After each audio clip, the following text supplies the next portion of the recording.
All right, I think we are live on YouTube whenever you want to get started. Okay, awesome. Well, hello, my name is Annie. I'm one of the co-hosts of Emancipatory Education Now, which is a new student-led initiative at the SJSU Lurie College of Education that examines what emancipatory education, which is the critical evaluation of the systems and structures of oppression that maintain the status quo in our educational institutions, looks like in today's society, and advocates for the expansion of emancipatory education research, policies, and practices. So now, if my fabulous co-hosts would like to introduce themselves. My name is Gabriella, and my pronouns are she, hers, and I'm a junior transfer in the Department of Sociology, and I'm excited to be here and have Anne lead the discussion today. Thanks, Gabi.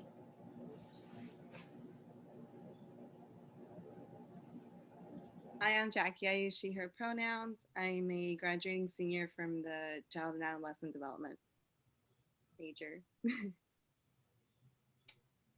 Hi everyone, my name is Vinson and I use they, he pronouns. I'm a second-year student majoring in business and minoring in child and adolescent development. Hi, I'm Leslye Tinson. I'm a second-year doctoral student in the Educational Leadership Program at San Jose State, and I use she, her pronouns. Hey, thank you, everybody. So today I'm going to be facilitating a discussion on cultural power and how it manifests in the classroom. So to give a little bit of context, I'm going to be referencing one book a lot. It's called Other People's Children. I have it right here by Lisa Delpit. Most of my material comes from this book. It's fabulous. And to give a little bit of background on the topic of cultures of power, I'm just going to read 5 tenets of power that Delpit proposes in the book. It's on page 24 of my version, at least. And so the first tenet is that issues of power are enacted in classrooms. The second one is that there are codes or rules for participating in that power. That is, there is a, quote, culture of power. And the way Delpit defines the culture of power is linguistic forms, communicative strategies, and presentation of self. That is ways of talking, ways of writing, ways of dressing, and ways of interacting. So all of these things, these kind of little minute things that some people may not even be aware of, actually all create a culture of power. The third tenet is that the culture of power is a reflection of the rules of the culture of those who have power. So it is defined again by the group or population that is in power. The fourth tenet, if you are not already a participant in the culture of power, being told explicitly the rules of that culture makes acquiring power easier, which is something we will talk about a little bit later probably. And then the fifth and final tenet, those with power are frequently least aware of, or at least the least willing to acknowledge its existence. Those with less power are often most aware of its existence. So with that background, I'd like to begin by posing an open-ended question to the group, and that is, what are some ways that you think power is enacted in classrooms? And I know we all have experience in the educational realm, so any way you've seen this or experienced this or read or studied about this, I'd love to hear about.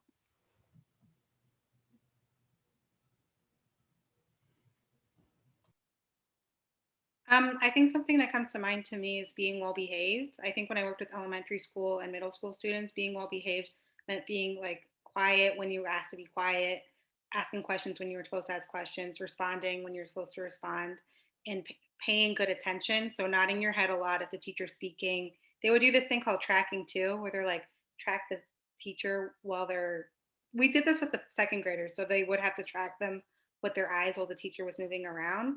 So it's like a lot of rules for, I think, having to pay attention and being respectful, quote unquote, in the classroom. So that's how I think. That's what comes to mind for me. Yeah, absolutely. Thank you, Gabi.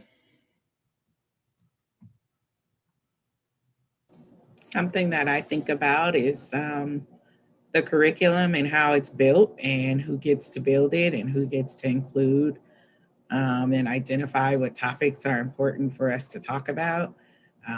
What books do we use? Which companies publish the books, right? It goes on in that particular regard. So a culture of power is one that calls emancipatory techniques, anti-American and submits executive orders saying such, right? So that's one thing that I often see is we will refer to different laws or policies or even unwritten rules that ultimately govern what type of education students get or don't get. Mm-hmm. Totally. Yeah. And, the whole topic of like curricula and the way in which it's delivered and the content of it is, I feel like that could be like a whole topic in and unto itself, but it's just like so important and, has such a huge impact, on the way we learn to think, because we are literally being taught to believe certain things and think in certain ways. And so it's a big part of it. Thank you, Leslye. Jackie or Vinson, have you encountered, cultures of power? Adding on to Gabi's story on discipline in elementary school students, I've noticed from maybe from a really young age that a lot of classrooms for K to 5, they use something like a behavior card system where they would have different color cards, and teachers would kind of essentially not really I guess it is kind of punishing a little bit, when you have a good behavior record and all of a sudden you do something wrong, or you quote unquote act out of way, and then you get a different colored card, green means good, yellow means meh, and red means bad. And I feel like it instills this mindset that, kids feel oh, I'm doing this thing, it's wrong and I shouldn't do it. So definitely they are learning something from these practices that are in the classroom. And also adding on to that culture of power, why do students have to line up in lines? Why does the teacher stand in front of the room? Why is the teacher the only one standing? Why are students sitting? So there are all sorts of different little things that get, people don't really think about a lot, but it is there. Those power structures are there. Mm-hmm. Totally. Oh my gosh. I had the red and the yellow and the green cards when I was a kid. I'm totally yeah, that They're really flashbacks. I know. Yeah, absolutely. But yeah, you're absolutely right. Again, that that has such a huge impact on shaping the way kids are taught to think, I think about each other and about themselves. Yeah. And then for me, I think about how whatever teaching style the teacher decides to have, that's their own sense of power, and how do they empower their children within the classroom. I can't think of a specific grade, but when the students are able to have different duties around the classroom, I think that's really a sense of ownership, and where this is our classroom, or when they have a pet, something they can take care of. And it starts really young. It can be in elementary school, middle school, in high school. I remember in bio we had a snake or something like that. So just ways for everyone to have their presence in the classroom. Mm-hmm. Yeah, thank you for bringing that up, Jackie. And kind of what you and Vinson were saying, there's so many things about how the teacher is kind of posed as the ultimate authority, and everything that they do needs to be respected. But the teacher is just one human with their own background, their own biases, and their own level of awareness of that, which may or may not be very robust. So thank you, everyone. And that's actually, Jackie, what you were saying, a good segue into an example that I wanted to pull from Delpit. It's on pages 35 to 36. And she describes actually an example from another author, Shirley Bryce Heath, who describes some middle class. They're described as like townspeople teachers, and they would use phrases such as like, is this where you want the scissors to belong? You want to do your best work today. And by contrast, it was noted that many Black teachers were saying, put those scissors on the shelf and put your name on the papers, make sure to get the right answer for each question. So, you notice that they're kind of communicating the same thing, but some like phrasing is much more passive, a lot less directive. But Delpit notes about this that even though the utterance is couched as a question, both the child and adult understand it as a directive. When it's posed as like, is this where the scissors belong? It's understood that that's a directive. And then she goes on to say, those veiled commands are commands nonetheless, representing true power and with true consequences for disobedience. If veiled commands are ignored, the child will be labeled as a behavior problem and possibly officially classified as behavior disordered. In other words, the attempt by the teacher to reduce an exhibition of power by expressing herself in indirect terms may remove the very explicitness that the child needs to understand the rules of the new classroom culture. So I don't know if any of you wanted to respond to that, but I really like that as an example of how power is enforced, and some students might understand the culture of power and a directive, and some might not. But then there are consequences for how that student is treated if they are not keyed into those cues. Yeah, a friend of mine mentioned a story that her daughter was in school, and the teacher said, don't you want to pick up the toys now so we can go to lunch? And the student said no, right? And then was sent to the office for defiance, right? And it's like, she didn't want to pick up the toys, right? And it wasn't to her a direct command of pick up the toys so we can go to lunch. And so I think, and I see us laughing, right? Because we can totally relate to this piece of like it being asked in this indirect way as if we have a choice in the matter, but literally there is no choice in the matter.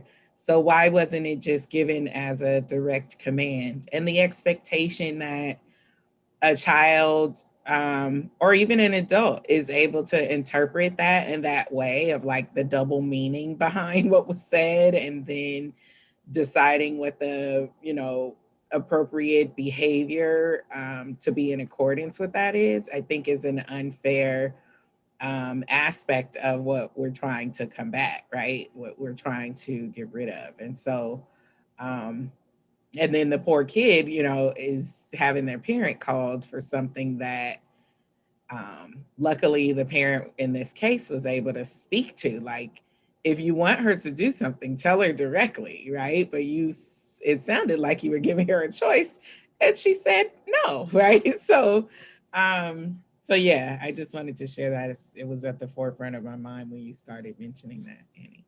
Mm-hmm.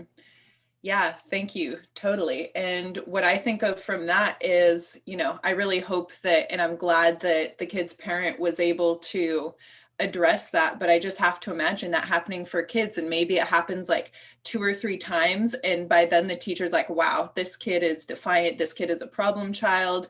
And then they start treating them probably with less respect or less compassion. And then the child starts thinking, I guess I'm just a problem child. And I can just imagine how instances like that are really just an issue of like different ways of understanding, a phrase or a directive, none of which are objectively more valid or more valuable, but one is just, enforced as like the one valid way. And any student who doesn't understand that, they can just maybe be kind of pushed into this box of feeling like, well, I'm not good at school, I get in trouble, I'm a problem child, I don't belong here. I can imagine any number of like psychological developments coming from that, which would just be very harmful, for their future academic career. I know, I like that quote because I think like if your behavior is one of the most important, I think it is the most important thing when you're in elementary school and middle school.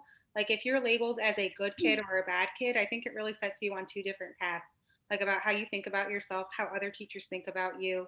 whether you're recommended for opportunities and what path. Like I think personally, I did work in the 6th grade class, and I was working with the lowest class, and I think it was just they were just a little bit more rowdy, and so I'm just like, I don't think they're less smart than the other classes. I think it was their behavior that impacted the 2 tracks that they were on. So I think behavior is so important, and if it's not explicit for kids to understand, it really impacts them negatively if they're not able to catch on how a teacher wants a certain thing. And it's so hard because the teacher is so different from year to year. Like different teachers expect different things. Like I had one teacher in 6th grade that was totally okay if you walk out to go to the bathroom because they said, you're an adult, you don't need to ask me to go to the bathroom. But then you do that the next year, you get in huge trouble. And they're like, you're defiant. How dare you walk out and go to the bathroom? So I think it's really hard because the rules change from year to year as well. Mm-hmm. And it's so interesting to hear both of Annie and Gabi, or just everyone, just talk about how like it starts from the way that the teachers choose to communicate with their children. So like, is it implicit or explicit? And I didn't mean to laugh about the story you were sharing, Leslye, but it's like way too open-ended for a student to follow. They're gonna be like, no, I don't want to pick up the toys. Like, why are you, and then also like what you were saying, Annie, like how do they start internalizing this? Or like how Gabi was saying, like you start listening to like the labels that other people put on you, and especially like within the school environment. So like if you're working, I'm not sure what the specific study is, but they did a study where they told the teacher like, oh, like these are your smart students, like pay more attention to them. And then they started to do that, and then they noticed like a difference with their students' performance and stuff. And it's like because of the way they chose to spend time with them and stuff. So it's interesting how teachers choose to communicate with their students in their classroom. Mm-hmm. I'm seeing quickly, there was a comment on YouTube that says grades feed into the power structure, and that is absolutely true. I think grades are just another piece of this, puzzle that reinforces the power structure and, tells some kids like you are good, you are worthy, and some kids the opposite. So it's definitely a big part of it. All right. So I have another group question. So this is, what do you think that educators who work directly with students, so this is, thinking like teachers, counselors, administrators, anyone who kind of has direct, regular contact with students, what do you think that we can do to dismantle cultural barriers to students in schools?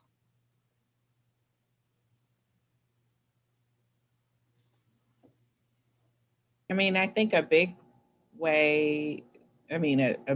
important thing we need to do is do away with kind of one size fits all teaching and learning.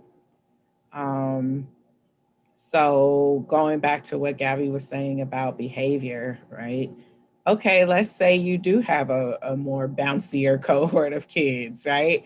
How can you incorporate body movement into their learning experience? How can you potentially amplify the utilization of music or sports or some other type of physical activity into their learning, rather than just saying, oh, that's the bad class over there that doesn't sit down, I think that there's an aspect of this that, again, centers a certain model of learning as being the appropriate way to do things. And that is a culture of power within itself, right? That you're supposed to go, you're supposed to sit, you're supposed to crisscross applesauce, right? All of that. Wait to be called on, raise your hand. And we see even some of that on Zoom, right? Some of the ways that people are expected to kind of know the ins and outs of the webinar culture. And so I think that we have an opportunity here really to expand upon our methods. And I say that also understanding that teachers also operate within a culture of power where the district or someone else above them is kind of coming down with rules and regulations of how they should operate their classrooms. And so, you know, what this is going to take in terms of real adjustment is people pushing against the power, right? Pushing against the power structure and being willing to, you know, stick your neck out to do so. Mm-hmm. Yeah, those are all such great points, Leslye. Also, that's like my next question is more talking about the systemic, but we will get to that. But yes, excellent points. And also, like, it starts with the basic, like, having an awareness of like the diverse children, like the different demographics that you're working with, and not just having an awareness, but like also thinking about your approach.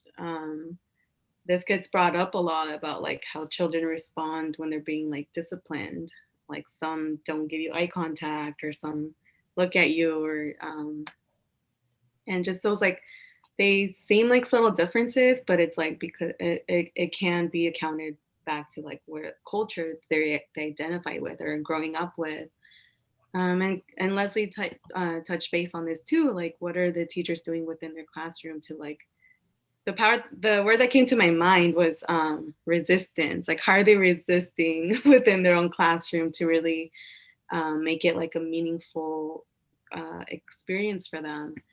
I have a cousin who's a high school teacher, and he really puts in the effort to push out content for his students that's relevant.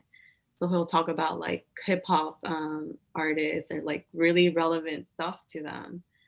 And I'm always scrolling on his Instagram. I'm like, wow, that's like really cool. Like, where were you when I was in high school? Like, I would have loved you as a high school teacher. Jackie, I liked what you said about like making sure that you're aware of the population that you're working with, like the students you're working with, and understanding their behaviors. Like I worked in an after school program. In our fourth grade classroom, it was like a total mess. Basically, we had a white teacher. He was heading the class, and there were like 25. There were a lot of girls in the class and a lot of Latinx, and they felt like the teacher, like I had parents complaining to me every day for like 2 months. They were like, the teacher doesn't care. He doesn't take time to talk to them. He talks to them really strictly and really harshly. And it's just, he was very, like the way that he saw it is that a teacher's supposed to be very formal with their students. And the students were not used to that. So when he would try to discipline them, they're like, well, like that relationship wasn't there where he could discipline them. So they were like saying things like "fuck you" and stuff. Like it got to that point. Well, because they felt disrespected, and the parents felt disrespected because the parents would also come and he wouldn't speak to them. Like when the parents would pick up their kid, and he just thought that he was like focusing and making sure everything was good, but it was interpreted as disrespectful. So I think it's just that also I think it also helps to notice yourself and how you're being interpreted by your students and by your families, and adjust your behavior as well, because that also impacts how your students are behaving. Like I told these kids, it's not okay for you to say those things to them, but like I also understand where they're coming from feeling disrespected. So obviously it's not okay for them to behave that way, but it was helpful. We had to explain to him the different dynamics that were going on there, and he adjusted, and he would talk to the parents at sign out. And he also did more culturally relevant activities. Like he was a science teacher, and he would do more activities that the kids cared about. So I think it's just like an interplay between the teacher should bring as much just as a student. Like we expect a lot of the student, but we should expect just as much of the teacher. And that's a really great point, Gabi. Like it's not enough just for the teacher to be like someone who does a really great job.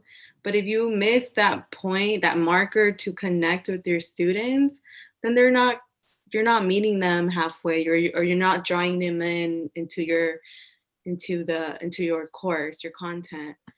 And they're gonna be dismissive. Like if you don't, they're humans first before they're your students. And if you don't make it a point to connect with them, then they're not gonna put in the effort But it's really great to hear that he was like eventually, or whatever, how long it took, that he adjusted and like had new approaches. Yeah, I think a lot of people are willing to learn. It's just a matter of like being able to notice that, because it was actually the old teacher that pointed this out to me, that I wouldn't have realized it otherwise. And I think that's an important point. Is like, we shouldn't just be involving students and their families when the kid is in trouble, right? Like what would it look like if we were willing to and able to actually include parents and students in their own learning from the beginning, right? As opposed to teachers just deciding or districts just deciding what's the thing and then everybody having to adapt to that. And I think to really be culturally responsive in our teaching practices, it must include an ability for us as the experts, the school experts, to be willing to listen to the community that we actually serve. Yes. Totally. Vinson, do you have any thoughts? Yeah, and adding on to Leslie's point on giving students and parents more of a voice in education, definitely we have to give students more autonomy also as well, because like in the classroom, like there's like one of you mentioned earlier, there's not one right way to learn. So like maybe like asking students for feedback, oh, like, is this working out? Like, should I be lecturing like this? Or maybe I should be doing a different activity that's more engaging. Or like, what do you think about this? Giving students more of a chance to like voice their opinions and, you know, shape the learning experience together, because it's a collaborative process. It's not just, you know, the teacher giving information to the students like the banking model of education, but rather a collaborative process where everyone is giving in and everyone's learning and taking away something, because teachers are learners as well, because, you know, they're lifelong learners and teaching is that practice. Mm-hmm. Yeah, absolutely. To the point that I think a lot of you made, there's this really good TED Talk with Rita Pearson.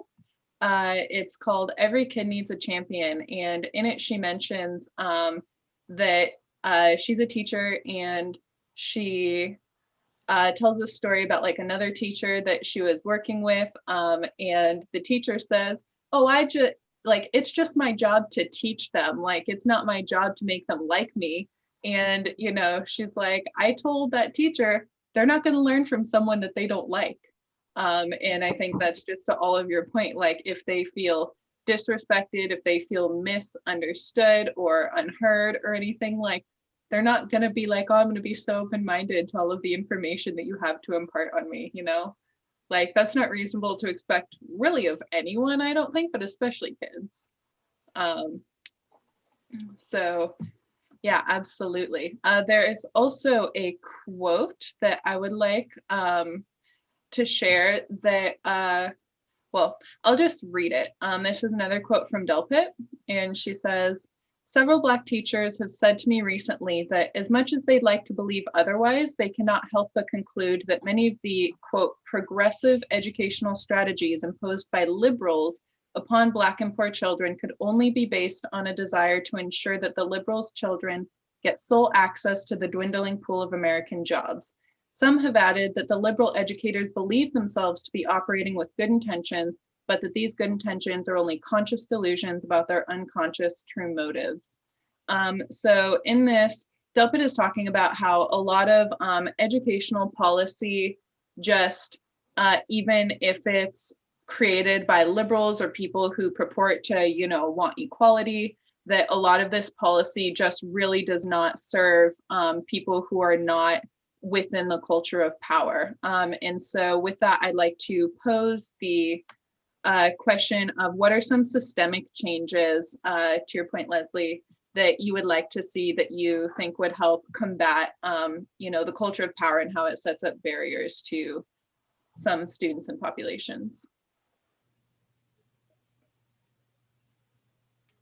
Leslye, you said a phrase, one that I learned in the class this semester called being culturally responsive. So like having that cultural competence and pair it with racial equity.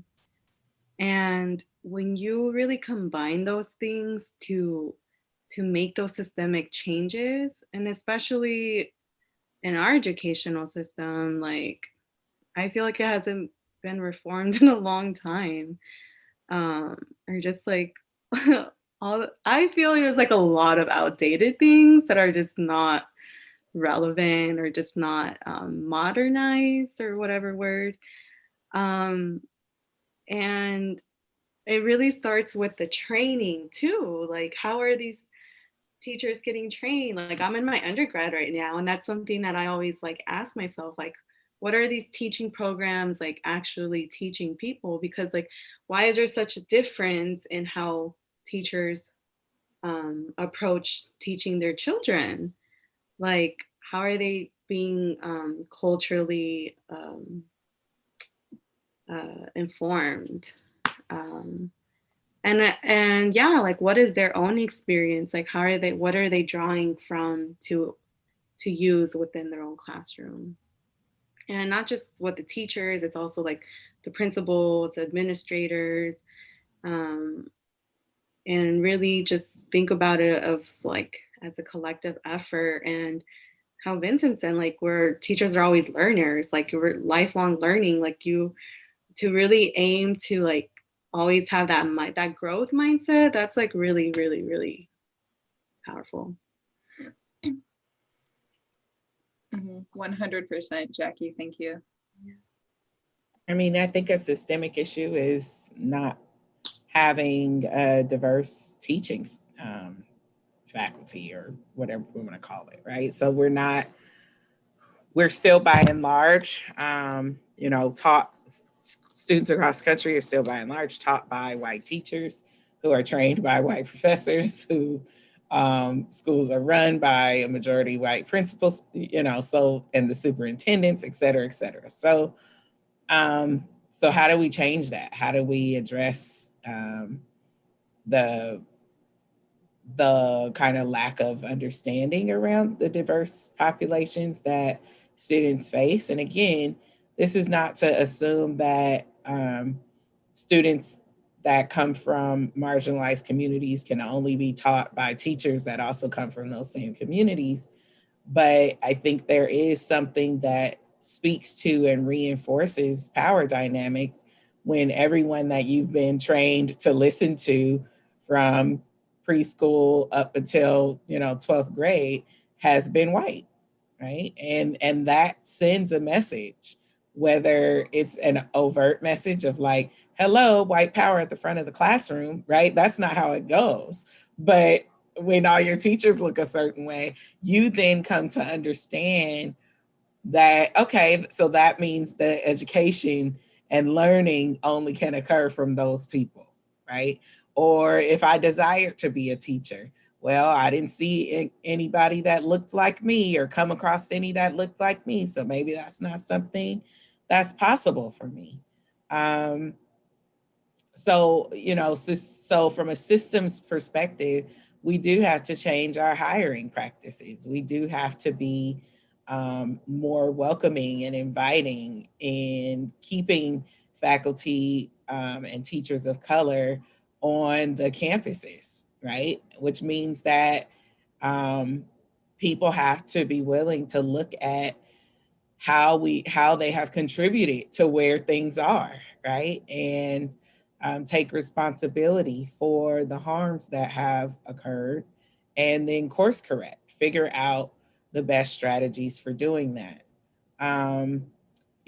It's interesting that you posed the question around like liberal and progressive dynamics, because, there's been a lot of discussion about neoliberalism in our current political climate. And people that believe that they are above bias or don't have bias are actually the ones doing a lot of the day-to-day harms that we're experiencing. And so, it's like, but I'm voting blue. And it's like, that's not enough, right? What are the day-to-day interactions that you have with people that aren't like you? And how do you get in the way or present hurdles for them to have to jump over just to get a piece of where you are, And so there are people that are actively fighting against reform and fighting against any kind of real progress because, you know, this is the way it's always been. And so this is the way it should be. While also using people of color as like window dressing or symbolic gestures of help, right? And so this is a problem. I would say one of the system ways to change it is through our hiring and tenure practices. Yeah, thank you, Leslye.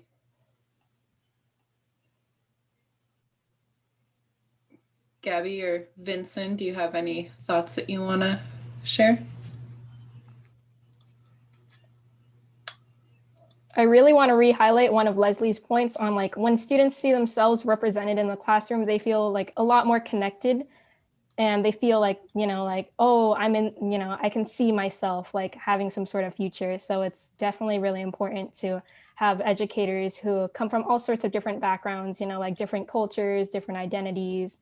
And like, I remember my first time when I saw an educator who was like out and openly like LGBTQ plus, that was really, you know, exciting to have like a teacher who shared some identities with me, and it built like some common ground.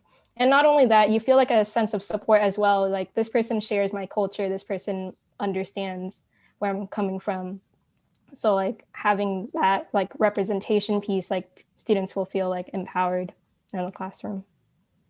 Vincent, what grade was that when you had that? That was in my senior year of high school. Yeah, definitely. So it was a while before like I've, you know, was able to see myself represented, but I was pretty fortunate to have some teachers who were like, you know, Asian identified in like my middle school experiences. But like growing up in elementary school, most of my teachers were white. I think, well, Vincent first, I like that point. I think it's so important to have representation because I don't know, you can connect with it. And I think we talked about before, connecting is really important for learning.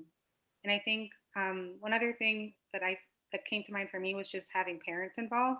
I just think it's really important for school to be like a community-based effort. So the policies, education policies that are being set, the district policies that are being set, it would be great to have parents involved with that and student concerns as well. Like where you have a fifth grader saying like, I really liked having this after school activity and I think you all should keep it. So I think like at the elementary school I worked at, the parents were really involved. There was like a group of 20 moms that would always go to all the school board meetings. And I thought it was really awesome that they were really involved, and they started like a reading program for under 5-year-olds at the school. So it's just things like that that I think can help disrupt the culture of power that only values certain types of experiences and isn't as responsive to others. Yeah, Gabby, the parental involvement is really important. Like one of the cases that desegregated school in California, Mendez, I forget what city it was. Los Angeles, I think, right? Yeah, and just having, like, it took a parent to change, to desegregate like their schools, like what in their area, like that's really powerful. And then Leslye, you were talking about like the hiring and retention part of the teaching. But honestly, as being a child development major, like that's something I look at, like, not that it's all about the money, but the salary. Like, why are the teachers being paid what they're getting paid? And I know I know a lot of people who have been teachers or starting off in their teaching, and seeing them have to do like a GoFundMe to get supplies in their classroom. Or I remember like the whole teacher movement in like Arizona. Wasn't that just like last year or something? Oh, all the teacher strikes that were happening? Yeah. Yeah, in the last 2 years, Oakland, Arizona, Oakland, LA. yeah, Ohio, I believe also. Yeah, it's good for you. Like, get paid what you're worth. Like, education is so valuable, and it'd be really cool for the teachers to be compensated fairly. Yeah, and so that's going to add another hurdle to who decides to pursue this as a profession, right? When there hasn't been a fiscal investment in the way that it should. Yeah. Yeah, to second a lot of that. And Gabby, I think back to the discussion that you facilitated on ethnic studies courses. And that makes me think of, curricular representation, I think, to all of your points, representation in, the form of teachers and authority figures is so important. Representation in the form of like being in the curriculum and like being represented in what you're learning is super important. And then, yeah, I personally, I've like been to a couple of other countries where I've kind of learned that in other countries, teaching is actually a very respected, sometimes even, oh, what's the word? But it's like a high level profession. Revered. Yes. Yeah. And it's, like being a doctor or a lawyer. It's a pretty prestigious role and it pays well. And I think that teachers just play such an important role. And if it's done, well and thoughtfully and with an open mind to lifelong learning and all that stuff, like, can just be so powerful and important to the development of children and new generations. And the fact that it's not respected or not even funded is it's ridiculous to me, quite frankly.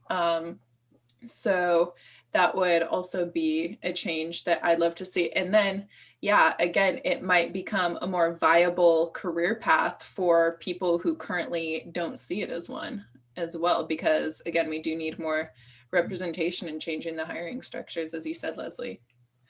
So yeah, thank you so much. Thank you to all of my co-hosts. And to wrap this up, we're going to go into the call to action, which is for anybody who's watching this. What we're going to share some resources and call you to spend some time on your own cultural development and awareness, because I think whether you're going into education or not, we can always improve ourselves by expanding our cultural awareness. So if anybody has any resources, podcasts, YouTubers, books, movie, really anything that they'd like to suggest to people, then we can go ahead and finish up with that. I love TED Talks.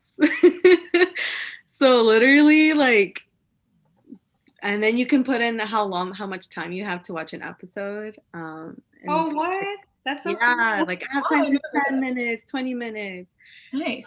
I can't think of anything specifically, but TED Talk's always a great place to start.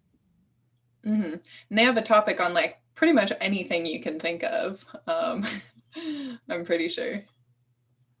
One TED Talk that I'll recommend is Jamila Lyascott. She talks about the language specific piece. So, and you mentioned that as one cultural power. We didn't really talk about it a lot tonight, but just like the way we use words, how words are spoken, who gets to decide what's the appropriate kind of language of the classroom and style of words, I think is an important piece. And I also recommend, and I think I mentioned this book before, I read it over the summer, Muhammad Khalifa's book, Culturally Responsive School Leadership. Awesome. Thank you for writing that down.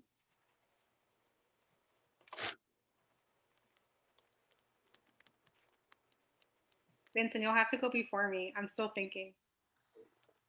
I don't have anything that comes to mind, but definitely want to plug that TED Talks again, Jackie. Definitely a really great resource to learn more about all sorts of different things. And also just be open-minded to learning more about different cultures and different values and all sorts of that. So like when you meet a person, maybe, walk up to them, learn more about them, but ask questions in a mindful way. And you wouldn't ask a question to a person that, don't ask the question in a way that you wouldn't want to be asked a question. So be respectful, but also stay open-minded and open to learning more about different cultures. Mm-hmm. Totally.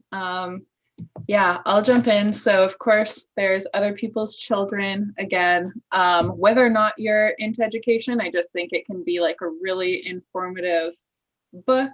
And there's so many books, there's so many amazing creators. So I'd really encourage everybody to go ahead and explore. A couple things in particular that come to mind. I mean, there are some like good YouTubers, like, and I can't say that I've like screened all of their content, so I can't like, vouch for every video they've ever made, but some that I like are Anna Akana, Lily Singh, Wong Fu Productions, and then a podcast that I've really loved. If you like are on the go or want to listen to audio, is The Nod, and I think you can find it on any like podcast app.